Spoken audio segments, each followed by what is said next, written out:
itu. Saya minta maaf, berapa ramai daripada mufti-mufti itu yang telah mendengar apa yang nak disampaikan oleh alternatif ataupun kita kata golongan-golongan yang mengkaji di kalangan orang beriman ni. Berapa ramai? Alhamdulillah ada sebahagian daripada mufti itu yang saleh, yang berfikir, akhirnya berjumpa dan berbincang dan akhirnya mendapat sesuatu yang baik. Daripada kesimpulannya tak payah nak sebut mufti mana. Mufti bagus semuanya. Cuma kan, oleh kerana dia tidak berfikir secara out of the box. Jadi janganlah kita termasuk dalam perancangan jahat musuh Islam. Inilah perancangan jahat dia supaya kita ikut aja. Sebab tu kita dengar je lah media tu. Dengar je lah TV tu. Sekarang ni orang nak cakap pakai Palestin ke apa, semua kena block lah ke. Alhamdulillah kita setakat ni ada strategi Allah izin setakat ni kita boleh cakap lagi. Jadi jangan masuk perancangan jahat mereka bila kita tahu apa Allah perintah. Ini kita nak selesaikan ni. Taqlidul radi ni nak selesaikan apa? Ikut aja. Orang dulu-dulu, orang yang lebih awal daripada kita, mungkin pemimpin kita ke ustaz kita yang tak faham realiti tadi, Allah firman apa? Apa kita kena buat sekarang? Semua kita wajib buat. Wa'iddu lahum mastata'tum min quwwah wa min ribatil khayl turhibuna bih aduwallahi wa aduwakum wa akhirin min dunihim ila akhir. Jadi Allah perintahkan, dan siapkanlah diri kamu ini dengan segala kekuatan untuk menentang musuh yang menceroboh. Musuh daripada segala jenis kekuatan yang dapat disediakan daripada pasukan-pasukan berkuda. Maknanya pasukan yang ready untuk nak bertempung. Yang lengkap dan sebagainya. Jadi surah Al-Anfal ayat 60 ni, and Allah kata apa? Ini kita kena buat. Nak bina kekuatan, bukan hanya sekadar kita ajar orang tauhid, ibadah, akhlak sahaja. Kita kena ajar anak-anak kita, orang ni tentang perancangan jahat. Supaya kita tahu bahawa perancangan jahat itulah yang menghancurkan segala kekuatan-kekuatan umat pada hari ini. Biiznillah, dengan izin Allah. Kita kena tahulah ni. Jadi apa yang kena buat?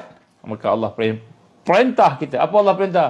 Ya ayyuhalladzina amanu dukhulu fis silmi kaffah wa la tattabi'u khutuwatis syaitan innahu lakum aduwwum mubin. Wahai orang beriman, masuklah kamu dalam Islam secara menyeluruhnya. Apa maksud Islam menyeluruh ni? Duduk dalam tarbiyah tu, proses diri kamu Islam. Ada orang tolong pause pula. Ada orang tolong pause. Duduk dalam tarbiyah. Udkhulu fi silmi kafah. Masuklah Islam secara menyeluruh. Yang pertama, masuk Islam. Dah ada kalimah syahadah. Masuk dalam proses membina Islam. Tarbiyah. Duduk dalam tarbiyah. Bila dah ada kekuatan tarbiyah, maka berhijrah. Innal ladzina amanu wal ladzina hajaru wajahadu fi sabilillah ulaika yarjuna rahmatullah ila akhir ayat. Sesungguhnya orang yang beriman, orang dari tarbiyah, yang meningkat imannya, yang ada makrifat Allah, yang mentauhidkan Allah. Dan orang-orang yang berhijrah. Hijrah. Lepas hijrah ni buat dakwah. Iaitu kita berjihad pada jalan Allah. Jadi maknanya Allah perintahkan kita masuk Islam secara menyeluruh. Jangan masuk Islam nama je, sekian cukuplah aku dengar apa namanya, FB cukuplah. Tak payahlah nak pipi, nak berukhuwah ni tak payahlah. Setakat dengar-dengar cukuplah, macam tu kan. Setakat telefon ustaz dia jauh je, mesej ustaz je, dah dapat nombor ustaz, mesej. Setakat mesej saja cukuplah, macam tu kan. Tak cukup. Kita kena jumpa sahabat-sahabat ni. Kita kena hidupkan ukhuwah. Ini perintah Allah. Ini bukan perintah saya. Tak. Udkhulu fi silmi kafah. Masuklah Islam secara menyeluruh. Jadi Islam ni dengan nama je ke? Islam ni dengan online je ke? Islam ni dengan ceramah aja ke? Islam ni ada aktiviti. Islam ni ada kesatuan. Islam ni ada organisasi. Islam ni ada ibadah. Ada ukhuwah. Ada bertemu, berpisah. Sebab tu, orang yang bertemu kerana Allah, berpisah kerana Allah. Itu salah satu tanda orang akan mendapat keampunan Allah. Masuk syurga Allah. Ya ayyuhalladzina amanu. Apa perintah? Innallaha yuhibbul ladzina yuqatiluna fi sabilihi saffa. Sesungguhnya Allah sangat sayang kepada mereka yang berjuang pada jalannya dalam keadaan tersusun rapi. Kena bertemu, berjumpa. Janganlah kita cukuplah aku dengar FB je. Tak, kena pergi, kena jumpa. Kena berkenalan. Bina ikatan hati yang betul-betul physically, spiritually, mentally. Dapat jumpa sekali pun tak apalah. Ibnu Taimiyah bertemu dengan Ibnu Qayyim Al-Jauziyah rahimahullah, murid dia. Bukan tiap-tiap hari, tapi berjumpa, kata Ibnu Qayyim Al-Jauziyah rahimahullah, ketika aku bertemu dengan dia, aku rasa kan seolah-olah aku bertemu setahun. Allah bagi barakah tadi. Jadi Allah kata apa? Udkhulu fi silmi kafah. Kamu kena duduk bersama dengan taifah Islam, duduk bersama-sama dengan sahabat-sahabat Islam, duduk bersama dengan suasana-suasana Islam. Ada islah, ada tarbiyah, ada hijrah, ada dakwah, ada jihad. Wala tattabi'u khutuwati syaitan. Jangan kamu ikut jejak langkah syaitan. Jangan kamu ikut planning-planning, rancangan-rancangan syaitan ni. Jangan. Maknanya macam mana kita nak tahu tu jejak langkah syaitan? Macam mana kita nak tahu itu semua planning syaitan? Kita kena kenal lah dulu New World Order ni apa. Kalau kita tak kenal New World Order, apa yang dirancang oleh Zionis, Dajjal, tentera Dajjal dan sebagainya, apa yang dirancang oleh Iblis, kita tak kenal, macam mana kita nak keluar daripada jalan-jalan jejak langkah mereka? Macam mana?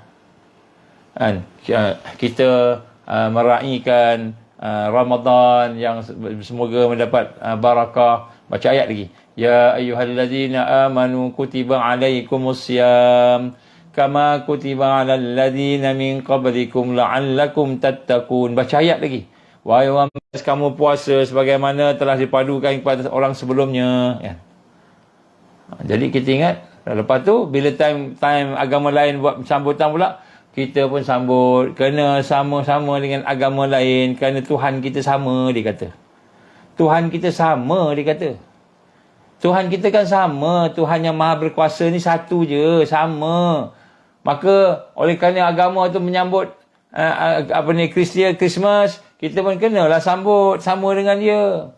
Tak cukup sekadar ucap-ucap Merry Christmas, sambut terus sama-sama. Kenapa? Tuhan kan sama. Tu disebut macam itu.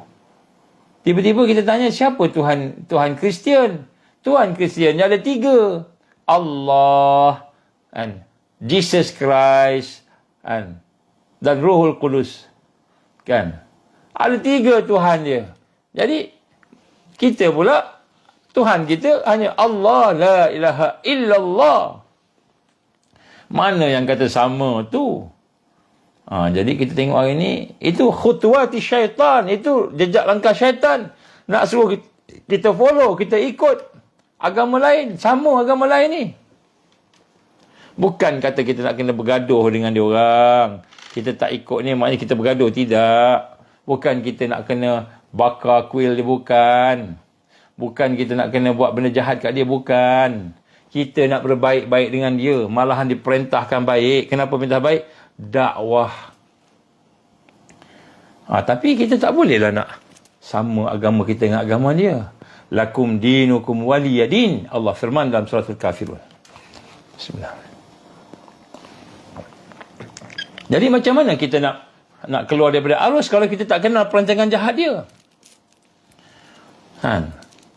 Dia bagi TPPA, ekonomi, kita ikut. IMF bagi sesuatu, kita ikut. Ekonomi. Bagian perubatan, bagi ubat ni kita ikut, bagi injection ni kita ikut. Kan? Kemudian besok bagi agama pula, bagi agama begini-begini pula, pandangan baru, pahaman baru. Lebih baik kita bersama-sama daripada kita berpecah-pecah. Itu pula dosa yang paling besar, dia kata, bila kita ni tidak bersatu padu. Itu dosa paling besar. Sedangkan dalam Islam, dosa paling besar adalah syirik. Mensyirikkan Allah. Cakap ajaran agama baru, ikut. Kita tak tahu yang itu semua perancangan jahat. Perancangan jahat Yahudi, perancangan jahat Nasara. Walan tardha ankal yahud walan nasara hatta tattabi'a millatahum. Allah dah sebut dalam Quran, kita tak tahu. Jadi sebab tu bila kita tidak memahami akan pakatan jahat, tidak memahami akan apa yang digambarkan sebagai kita kata arus yang ada pada hari ini, maka kita termasuk dalam kelompok taqlidur radi. Taqlidur radi ni apa? Orang yang hanya mengikut sahaja apa yang ada secara fanatik, tanpa fikir dan tengok Quran, tanpa fikir dan tengok hadis, tanpa fikir tengok apa perancangan jahat musuh, tak kenal. Naifnya kita hari ini. Tapi belajar sama PhD. Belajar Usuluddin, belajar di Jordan, belajar di Madinah. Tapi perancangan jahat tak nampak, tak kenal perancangan jahat. Kita ni taqlidur radi, antara sumber-sumber kesesatan. Ini ulama' dah bincang lama dah ni. Cuma saya cerita dengan wakil hari ni je. Wakil hari ni je saya cerita ni. Benda ni dah lama dah. Kemudian yang keempat ialah Rabtul Adi. Rabtul Adi. Ni yang tadi tu, kita ikut tu daripada orang-orang yang tak berfikir ni. Atau dipikir ikut nak sesuai je. Dipikir ikut sesuai apa atuk dia cakap, apa bapa dia cakap, apa pemimpin dia cakap. Dia bagi fatwa sesuai dengan apa. Itu ikut arus. Patutnya kita yang membentuk arus. Apalagi kalau kita ni seorang mufti, kita ikut arus. Kita membentuk arus. Sepatutnya kita ikut arus. Apa pemimpin nak, kita fatwa, ikut dia punya fatwa. Ini kan masalah ni kan. Baik. Itu sumber kesesatan. Sumber kesesatan. Ulama' hurai panjang ni. Yang keempat, Rabatul Adi. Ini golongan-golongan yang terikat dengan sumber-sumber yang menjadi kebiasaan yang ada pada hari ini, sumber-sumber kekufuran. Nampak jelas yang bawa ni memang setan. Yang bawa ni memang pengikut setan. Yang bawa ni memang musuh Islam. Nampak jelas perancangan dia. Tapi dia ikut juga, terikat juga. Rabtul Adi, lebih teruk lagi. Pertahankan pula. Saya ni pakar pediatrician. Saya ni pakar pediatrician. Pakar kanak-kanak. Saya dah bagi banyak injection kepada anak-anak ni. Injection saya dah bagi banyak dah. Tak mati pun. Jadi kenapa yang nak ini semua ni fitnah. Pembohongan sains yang tidak berasas. Pseudo science dia kata. Pseudo science. Ini Rabtul Adi. Bukan lagi setakat taklid. Tapi dia terikat dengan sumber kekufuran yang dilakukan oleh pakar-pakar fizik, pakar-pakar yang mengikut fikiran mereka. Daripada kalangan orang yang beriman. Kalau ada pun beriman yang jahil. Kita pula ikut dia. Tak apalah dia cakap apa. Tuan-tuan, puan-puan, saya nak sebut sini. Pihak pemerintah, pihak yang berkhianat, tak semualah. Dalam pemerintahan dan kerajaan tak semua mengkhianat. Tapi yang mengkhianat saya sebut. Janganlah tanya saya siapa yang mengkhianat. Baik. Pihak yang mengkhianat, siapa-siapa pun dia. Mereka orang yang nampak Islam, nampak beriman. Tetapi mereka jahil. Bodoh. Kenapa? Sebab dia terikat. Ikat diri dia dengan sumber-sumber kekufuran yang dilakukan oleh pakar-pakar. Dia so-called pakar. Fizik ke pakar, kimia ke pakar, kesihatan ke pakar, ekonomi ke. Kerana orang ini adalah orang yang jahil. Terputus daripada takwa. Terputus daripada Allah. Kita tengok fatwa halal dan haram Yusuf Qaradawi. Dia kata apa? Ketika mana kita boleh menerima kita kata keputusan ataupun kita kata pegangan yang ada kepada pakar-pakar sains. Kita ni tak ada kepakaran. Jadi kita ni nak minta fatwa kepada orang yang ada sains yang tahu. Jadi sejauh mana kata Yusuf Qaradawi, dia bagi syarat. Antaranya pakar tu kalau dia bukan Islam, dia seorang yang adil. Dia bukan musuh Islam.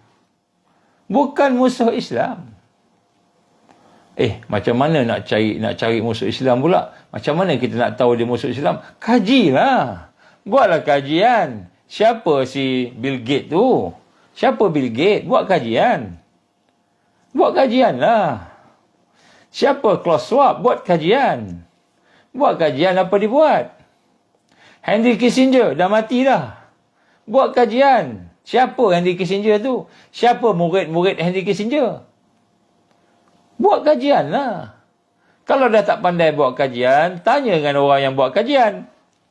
Jangan nak tuduh orang buat kajian ni teori-teori bohong lah. Orang yang mengaku pakar lah, macam-macam dituduh. Macam-macam dituduh. Nampak sangat kejahilan. Nampak sangat terikat dengan sumber-sumber yang ada di atas jalan kekufuran ini. Kalau zaman dulu mereka kata, ini buat ini dapat ini. Kalau dulu. Contohnya dihubungkan makan kenyang. Jadi segar, hilang haus bila minum. Bila tutup aurat ni dengan pakaian.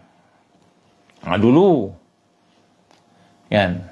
Terang bumi dengan matahari. Dulu kan. Seolah-olahnya semua makhluk ni memberi bekas. Semua makhluk memberi bekas. Jadi nak sembuh kena ambil vaksin. Kena ambil. Kalau tidak kamu akan disebut sebagai unvaccinated. Unvaccinated. Okeylah, baiklah, saya ambil. Ambil dos 1. Mula-mula dulu saya ingat lagi. Kata Menteri Kesihatan, 1 je. DG kata, 1 je. 1 kali je. Dah habis 1 dos. Ada dos 2 pula. Dos 2 ni pula, kalau siapa yang tak ambil dos 2 ni, dia pula jadi unvaccinated. Walaupun dia dah ambil dos 1. Jadi kita pun ambil lah dos 2. Dah ambil dos 2, ada dos 3 pula. Siapa yang tak ambil dos 3, unvaccinated juga. Jadi sebenarnya bukan pasport vaksin yang kita nak. Sebab vaksin tu tak habis-habis. Vaksin tak habis-habis. Sampai dos kelima dah sekarang ni. Habis yang sebenarnya pasport apa? Ni saya nak cakap kepada Menteri Kesihatan. Yang penting bukan pasport vaksin. Yang pentinglah pasport immunity. Kekebalan kita dalam menjaga penyakit. Itu yang penting. Pasport immunity. Check immunity. Kamu dah ambil dos 1. Rakyat dah ambil dos 1. Berapa ramai rakyat yang setelah ambil dos 1, dia diperiksa. Ada kesan sampingan ke? Ataupun okey ke? Sihat ke? Ataupun masih kena sakit lagi ke COVID-19? Berapa ramai yang diperiksa imuniti dia? Kadar imuniti dia naik ke turun ke? Berapa ramai? Tak ada. Lepas tu tiba-tiba dos kedua pula. Bagi dos kedua. Berapa ramai yang dicek lepas bagi dos kedua, dia sakit ke? Jantung ke? Dia punya kepala dia hilang ingatan ke? Mata buta ke? Yang sakit-sakit kronik ke? Tak pernah kena kanser, tiba-tiba stage 4. Tak pernah kena leukemia, tiba-tiba kena leukemia. Ada cek ke? Pemantauan, buat pemantauan. Tak ada. Tiba-tiba kena pula pergi dos 3 pula. Dos 3 ni. Ada ke kesan sampingan? Mulut sengit ke? Tangan kebas-kebas ke? Dan sebagainya. Tak kira lah apa pun. Dan macam mana kita nak tahu bahawa kita ni tidak overdose? Dos 1 ambil, dos 2 ambil, dos 3 ambil, dos 4 ambil. Sekarang dos 5 pula nak ambil. Macam mana kita tak tahu? Nak tahu bahawa kita ni tidak overdose dengan benda yang disuntik dalam badan kita. Macam mana nak tahu? Tak ada pun cek, tak ada pun buat pemantauan. Yang tahu cocok aja. Kalau tak cocok, unvaccinated. Jadi sampai bila kita unvaccinated ni? Sampai 500 dos. Saya rasa tak sempat 500 dos. Sekarang ni pun dah ramai yang KO. Ramai yang KO. Jadi nak sebut kat sini, sebenarnya yang perlu bukan pasport vaksin pasport ni. Bukan. Yang perlu ialah pasport immunity. Kamu ni kuat tak immunity kamu? Cek. Immunity boleh dicek. Air kurang dalam kereta pun kita boleh cek. Minyak kurang dalam tangki pun kita boleh cek. Immunity lagi boleh kita cek. B cell, T cell. D-diamond check. darah, boleh cek semua. Kita ni sihat tak sihat, kuat tak kuat. Tiba-tiba tak ada cek pun, tak ada apa. Yang penting inject. Kenapa inject ni? Sebab setiap kali injection tu, dapatlah commission, dapatlah duit. Malahan dapatlah masukkan entah apa-apa barang dalam badan manusia tadi. Sampai menjadi hackable animal. Manusia menjadi hackable animal. Jadi hari ni bila kita nak pergi derma darah kan, akan ditanya vaksin apa? Pfizer ke, Moderna ke, apa ke kan. Kalau kita kata saya tak ambil vaksin, katakan, wah bagus, darah fresh. Darah fresh. Kalau ambil vaksin, nak tahu vaksin apa. Dos mana? Darah tercemar. Saya minta maaf sahabat-sahabat yang ambil vaksin, ambil lah kalau nak ambil lagi. Tapi saya nasihatkan kita janganlah ulang kebodohan yang sama. Inilah digambarkan sebagai ar-rabtul adi. Apa rabtul adi ni? Mereka yang terikat dengan sumber-sumber kekufuran yang dilakukan oleh pakar-pakar fizik, biologi dan sebagainya. Mengikut fikiran mereka. Sedangkan mereka ni golongan yang tidak beriman. Atau kalau beriman pun, mereka ni jahil. Terputus daripada Allah. Terputus daripada takwa. Ini semua sumber kesesatan yang ada dalam masyarakat kita pada hari ini. Jadi kita hari ini nak tengok nak ikut je lah. Jadi sebab itulah kita ni nak kena buat benda yang saya sebut 1, 2, 3 atas tadi tu, sebelum tadi tu. Sehingga Allah bagi kepada kita hati yang bersih, basirah. Ada hati yang bersih, boleh melihat, boleh nampak, boleh rasa. Kemudian Allah buka pula, boleh dapat mukasyafah, boleh Allah bukakan pula benda-benda yang gaib-gaib ni. Sebab tu saya nak sebut sini. Ni tolong ambil, nak ambil notah, ambil ni, tulis. Apa dia? Ini amalan. Amalan supaya kita tidak jadi sebodoh orang yang sampai peringkat bukan saja taklid, tetapi dia betul terikat. Apa dia?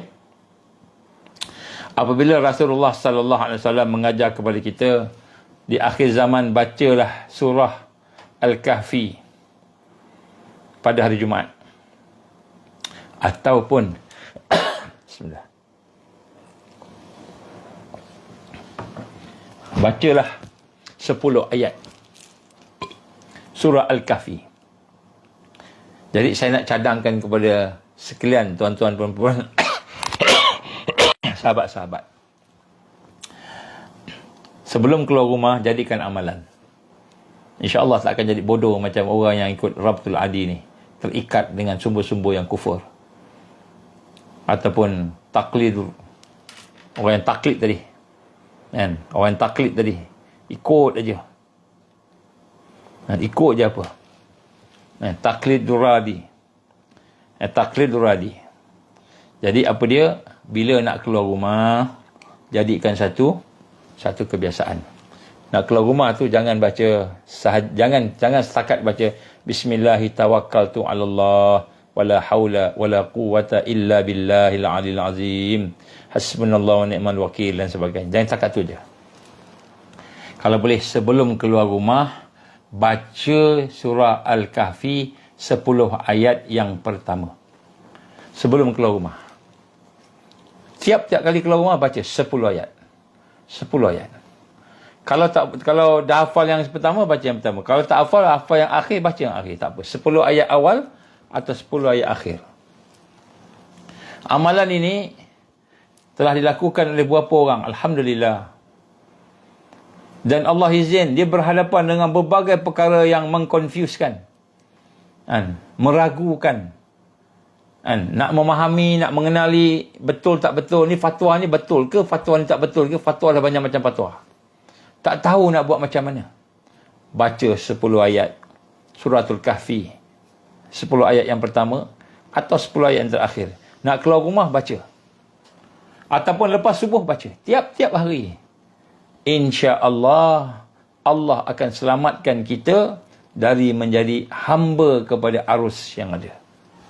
Sama ada kita menjadi taklidur radi, orang yang mengikut aja, kita ingat betul semua, ataupun orang yang terikat Terikat dengan apa kita kata tadi, keputusan-keputusan, pembohongan yang dibuat oleh musuh. Baca. Kalau tak boleh baca masa tu, baca malam pun tak apa. Tapi pastikan tiap-tiap malam baca. Pastikan tiap-tiap malam baca. Ataupun nak keluar rumah, baca nak keluar rumah.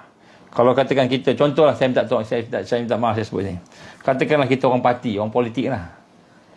Nak tahu betul yang mana satu betul ni, Tun betul ke, Anwar betul ke, Muhyiddin betul ke, Ajadi betul ke, siapa betul ke, nak tahu siapa-siapa betul ni. Baca Suratul Kahfi ni. 10 ayat Suratul Kahfi tiap-tiap hari. Kalau kita orang parti nak jumpa dengan dia, baca. Baca, minta ke Allah. Allah akan bagi petunjuk. Allah akan tunjukkan mana yang al-haq, yang batil-batil. Allah akan bebaskan kita daripada tipu daya Dajjal, tentera Dajjal. Macam mana pun tipu daya. Baca. Ini amalan ni. Jadikan amalan. Kita dah akhir zaman. Bukan kita ni, kan, zaman-zaman awal-awal. Dah akhir zaman dah ni. Malahan nak tajdid dah ni. Kita nak bangkit dah ni. Amalkan 10 ayat ni. Jangan main-main. Susahlah ustaz. Payah. Saya tak hafal. Tak hafal. Sebab fotokopi besar-besar, tampal kat depan pintu. Pintu sebelum keluar, tengok tu baca. Bismillahirrahmanirrahim. Alhamdulillah. Baca sampai habis. Baca tu. Nak keluar baca. Nak keluar baca. Jadikan amalan. Allah akan tunjukkan kita yang mana hak itu hak, batil itu batil. Ini kadang-kadang ada orang tanya kat saya, Ustaz, macam mana nak tahu fatwa ni betul tak betul ya Ustaz? Macam mana? Betul lah, orang ni ada pandangan dia, orang ni ada pandangan dia kan. Macam mana tahu doktor ni betul, doktor tak betul? Minta ke Allah. Salah satu mintaannya ialah kita baca, amalkan Suratul Kahfi. 10 ayat. Nabi suruh baca tiap-tiap hari. Cuba baca.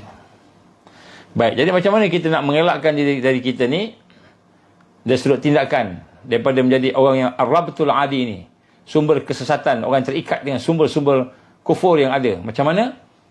Wajibkan diri kita bersama dengan ulama-ulama akhirat. Apa maksud ulama akhirat ni? Ulama yang bertakwa, orang yang berjuang, yang kehidupannya itu memang betul-betul melambangkan akhirat. Dia bukan jenis macam-macam lah kita sebut hari ni lah. Dia tak tengok pangkat, dia tak ada pangkat, tak ada apa namanya, jawatan tinggi besar. Tengok ulama yang bertakwa, yang humble, yang bertakwa kan. Habis kalau dia pegang jawatan, kalau dia orang yang pegang jawatan tinggi dalam sesuatu ni, kerjaan ke apa ke, itu pilihan yang ketiga, keempat, kelima dan ke-10. Pilihan pertama, ulama yang tidak ada kepentingan dunia. Tidak ada kepentingan dunia. Kalau dia cakap ikhlas daripada dia. Dia tak cakap ikut apa yang pemimpin yang fasik suruh cakap. Dia tak cakap benda yang dipanggil bos, pemimpin yang dipanggil bos tu suruh cakap, dia cakap. Kan? Ulama tu kadang-kadang dia pakai pakaian dengan topinya, topi ulama, dengan janggutnya, dengan jubah semua nampak. Tapi rupanya dia cakap apa yang bos suruh cakap. Itu bukan ulama. Kan? Itu bukan ulama. Ulama yang kita maksudkan sini ialah ulama yang tidak ada kepentingan. Dia cakap betul-betul ikut takwa. Bukan berlakon. Dia ramai yang berlakon lagi ni. Habis macam mana nak tahu Ustaz mana berlakon tak berlakon? Bacalah surah Kahfi tu. Baca surah Al-Kahfi tu 10 ayat tiap-tiap hari baca. Kalau hari Jumaat, macam Jumaat malam Jumaat ni, baca sepenuh surah Al-Kahfi. Tapi amalan 10 ayat tiap-tiap hari tu, itu insya-Allah Allah akan tunjuk. Allah akan lorongkan kita keluar daripada tipu daya Dajjal. Tak percaya, buatlah. InsyaAllah. Jadi kita kena bersama dengan ulama yang benar-benar mencintai akhirat. Ahlul thugur, kata Imam Syafi'i, mereka yang berjihad fi sabilillah.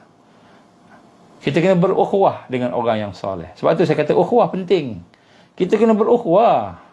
Ada bersahabat dengan orang yang soleh ni, orang yang baik-baik ni, yang beriman ni, yang bertakwa ni, yang berjuang. Dan kita kena duduk dalam organisasi sama-sama dengan orang yang berjuang. Bukan berasaskan parti, berasaskan iman, Islam, takwa. Berasaskan kepada kebangkitan akhir zaman, taifah mansurah hakikiyah, yang hakiki.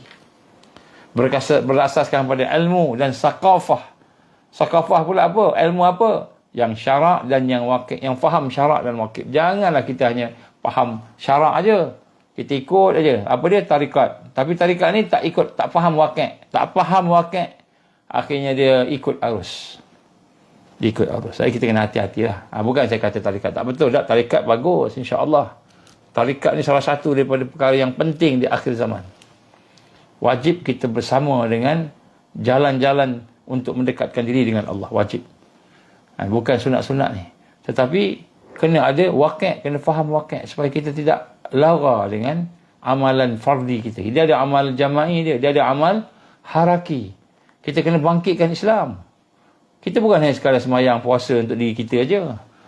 Allah perintahkan kita kena berjihad melakukan amar ma'ruf nahi munkar. Wal takum minkum ummah yad'una ilal khair wa ya'muruna bil ma'ruf wa yanhauna 'anil munkar. Allah perintahkan kita melakukan amar ma'ruf nahi munkar. Hendaklah ada daripada segolongan daripada kamu. Wal takum minkum ummah. Nak kena ada. Jadi sebab tu kita nak kena bersama-sama dengan mereka yang ada ukhuwah tadi, yang ada jamaah, bersama dengan jamaah. Tak apalah jamaah mana pun, yang penting jamaah tu kalau boleh jamaah yang ada kefahaman tentang waqi', kefahaman tentang realiti semasa, kefahaman tentang syarak. Jangan main ikut aja. Syarak kena ada. Kena ada ilmu agama. Jangan main ikut aja, kena ada syarak. Sebab tu kena ada juga orang alim di situ. Jangan kita pandai-pandai kita je. Baik. Yang kelima, sumber kesesatan di hadapan kita ialah disebut sebagai al-jahlul murakkab. Jahil yang murakkab. Kita sebut bahasa kita jahil murakkab lah itu. Bodoh yang bertapuk-tapuk. Ni jenis orang bukan dia terikat tadi, yang tempat dia terikat je kan. Hak ni dia bodoh. Ini majoriti umat. Apa maksud bodoh ni? Bukan maknanya dia tak belajar, tak pergi sekolah, dia duduk dekat rumah aja tak pergi sekolah, homeschooling. Bukan. Itu bukan bodoh. Jahil yang kita maksudkan di sini. Jahil yang kita maksudkan di sini ialah jahil di mana kita hari ini dahlah kita tak faham iman, tak faham Islam, tak faham waqi', tak faham semua. Tapi kita rasa kita pandai. Itu bodoh. Bodoh. Bodoh yang bertapuk-tapuk. Bodoh yang bertingkat-tingkat. Dahlah dia tak kenal Islam. Dahlah dia tak kenal, tak tahu macam mana tariqah, syariat, tarikat, hakikat, makrifat. Tak tahu langsung proses tu. Tarbiyah tak faham, dakwah tak faham, jihad lagi tak faham. Hijrah lagi tak faham. Dia ingat hijrah ni BOL je. Tu hijrah. Hijrah bukan BOL. Hijrah bukan emergency exit. Bukan. Jadi dia tak faham. Tapi dia belagak macam faham. Dia belagak macam faham. Jadi belagak macam faham ni sumber kesesatan. Kita kena ada guru. Kena ada muallim. Kena ada syekh. Kena ada pembimbing, murabbi, kena ada. Mursyid, kena ada. Tak boleh kita pandai-pandai kita, aku ni dah terror dah habis. Kita tak pernah lalu tarbiyah. Kita rasa kita dah boleh tarbiyah diri kita. Jadi ini jahil murakkab. Iaitu mereka yang rasa diri pandai. Dah cukup dah. Aku dah tahu dah boleh prepping dah. Dah boleh buat dah boleh buat sistem ni. Sedangkan dia tidak ada murabbi. Dia tak ada guru. Nak bimbing dia. Nak buang kelemahan dia. Nak proses nafsu dia. Jadi ini jahil murakkab. Dia rasa dia pandai. Padahal berlapis-lapis bodoh dia tu. Ini adalah sumber kesesatan juga. Allah berfirman dalam surah Al-Mujadalah ayat 18. Wa yahsabuna annahum ala syai'in ala innahum humul kadzibun. Dan mereka menyangka, mereka menyangka bahawa mereka akan memperoleh manfaat. Mereka rasa dia pandai lah. Dia rasa dia pandai, dia dapat satu yang okey. Tak apa, okey. Nak ikut ni, okey, tak apa. Nak ikut yang tu, okey, tak apa. Ikut politik ni, okey. Ikut politik sana, okey. Ikut politik sini, okey. Mereka menyangka bahawa mereka ni okey, tak ada apa-apa. Ketahuilah, Ala innahum humul kazibun. Sebenarnya mereka ni pendusta. Mereka ni orang yang jahil. Nampak macam pandai, tapi pandainya pandai yang ngok gitu kan. Jadi ini nombor 5. Ini pun sumber kesesatan di akhir zaman. Dia belajar sikit je, tapi dia rasa dia macam PhD dah. Dia macam orang dah terror dah. Terror sangat. Dia boleh hurai ayat ni, hurai ayat tu. Cakap banyak, buat tak. Ni orang jahil murakab. Cakap banyak, dia buat tak. Beramal tidak. Itu jahil murakab lah tu. Jahil yang berlapis-lapis tu. Jadi sebab tu nak kena tengok balik diri kita. Jangan sampai kita jadi geng-geng yang terperangkap dengan kebodohan ni. Bodoh sombong nama dia. Bodoh sombong. Yang keenam, yang terakhir nak sebut kat sini, at-tamasuk fi usulil aqaid bil mujarradi zahiril kitab wa sunnah. Ini yang keenam ni ialah, yakni di dalam pokok-pokok akidah ni, dalam kita memahami akidah, dalam kita memahami ikatan-ikatan yang ada pada Quran, pada hadis itu, tetapi kita tidak menggunakan akal yang sihat dan tidak merujuk kepada alim ataupun ulama akhirat tadi. Jadi kesesatan ini antara yang berlaku bila kita hanya pandai-pandai kita ambil satu hadis, kemudian kita tengok apa makna pada hadis tu, itulah dia. Yang lain salah. Orang lain tak betul. Orang lain ni bid'ah belaka. Orang lain sama salah. Tapi kita tidak merujuk kepada alim ulama yang betul-betul faham. Sampai kita kata kita tolak mazhab, tak nak mazhab contohnya. Tapi kita bukan orang mujtahid, kita bukan orang yang boleh berijtihad. Tapi kita dah tolak mazhab, tak nak mazhab lah. Ataupun kita kata saya mazhab saya sendirilah. Saya yakin dengan saya ni. Saya ni dah pandai dah. Saya dah belajar daripada AI. AI boleh jawab. AI dekat dalam komputer tu, dekat dalam online tu, boleh jawab. Soalan apa pun dia boleh jawab. AI dia boleh jawab. Saya pandai. Ini termasuk orang yang dalam perkara-perkara asas akidah ini, dia tidak ada panduan. Dia tidak ada rujukan dia. Ini juga sumber kesesatan. Rujukan kita sekadar Google je.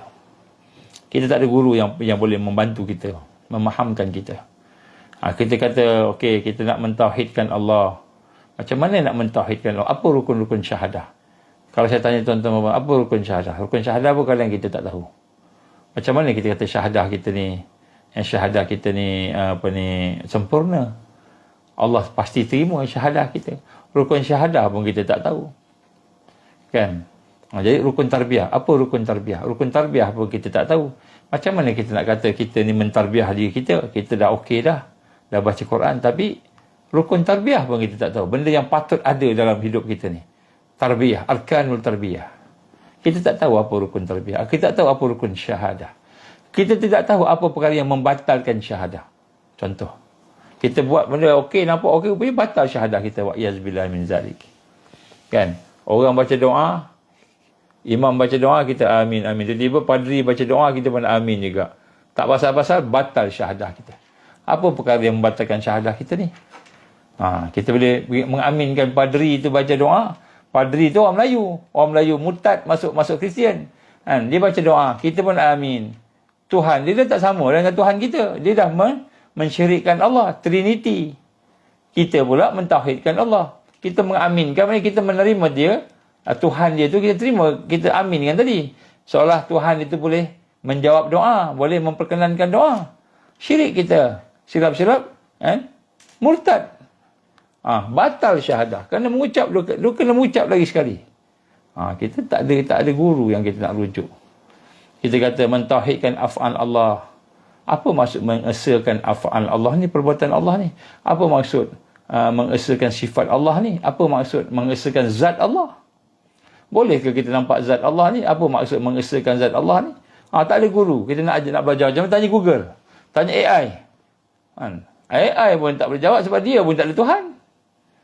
Jadi nak sebut kat sini, Kan? Golongan keenam yang buat kesesatan ni bila kita tidak ada sumber rujukan yang betul. Kita pandai-pandai kita je. Kalau jahil murakab tadi, memang dia jahil. Tunjuk pandai. Hak ni, dia adalah sesuatu dalam hidup dia. Tapi rujukan dia, kan? Google, rujukan dia online, rujukan dia AI, kan? Bukan ulama-ulama orang alim. Yang betul-betul boleh membimbing dia.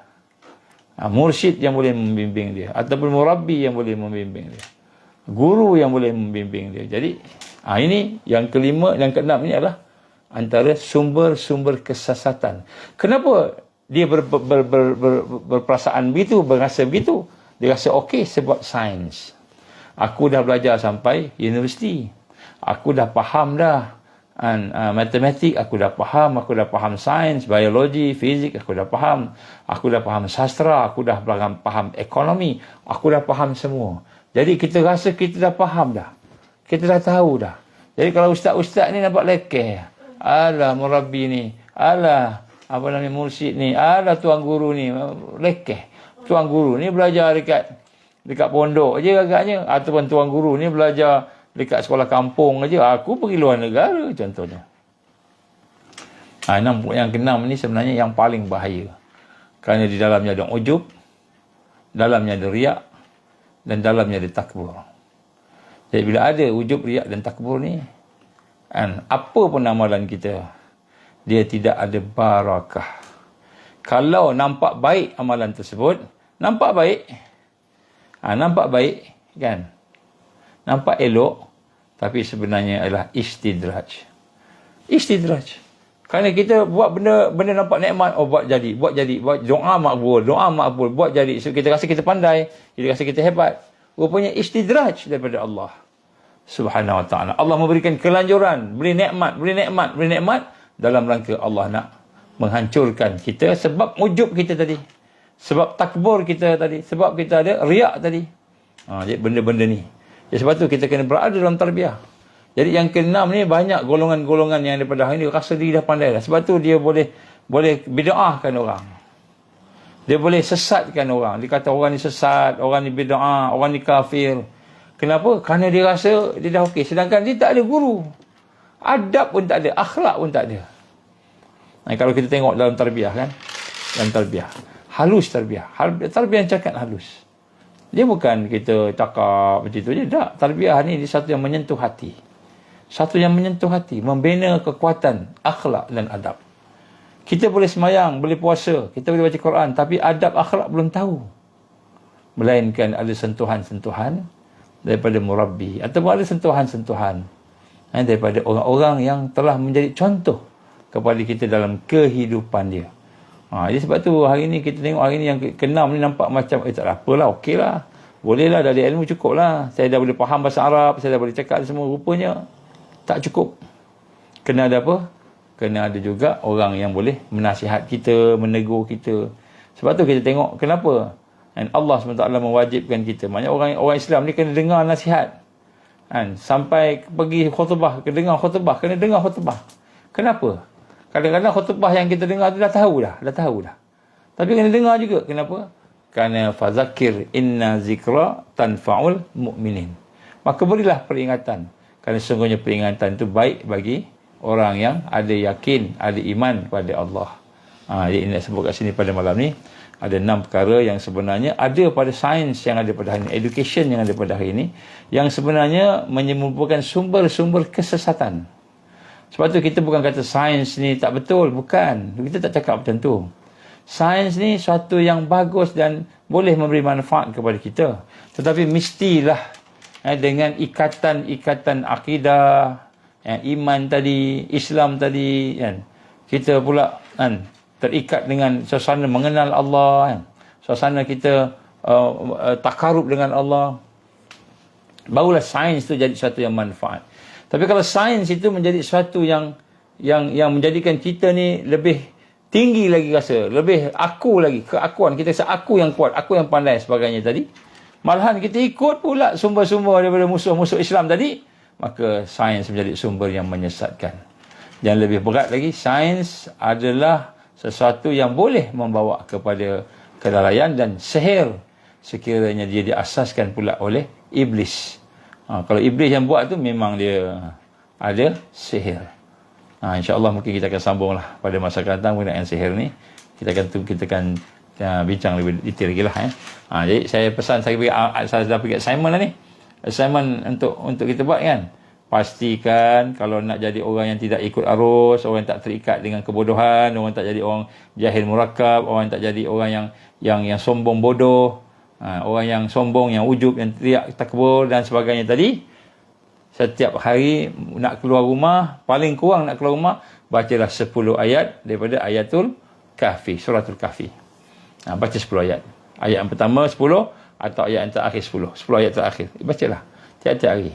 InsyaAllah kita akan nampak al-haq itu haq, yang batil itu batil. Kita akan nampak insyaAllah. Kita pun nampak, bila kita nampak tu, kita alhamdulillah ya Allah, alhamdulillah ya Allah, alhamdulillah ya Allah. Baru kita rasa syukur ke Allah. Dan orang lain semua terima, ikut. Kita tak boleh. Kenapa? Kita Allah bagi nampak. Allah bagi nampak insyaAllah. A'udzubillahi samil alim minasyaitonir rajim. Bismillahirrahmanirrahim. Alhamdulillahirabbil alamin.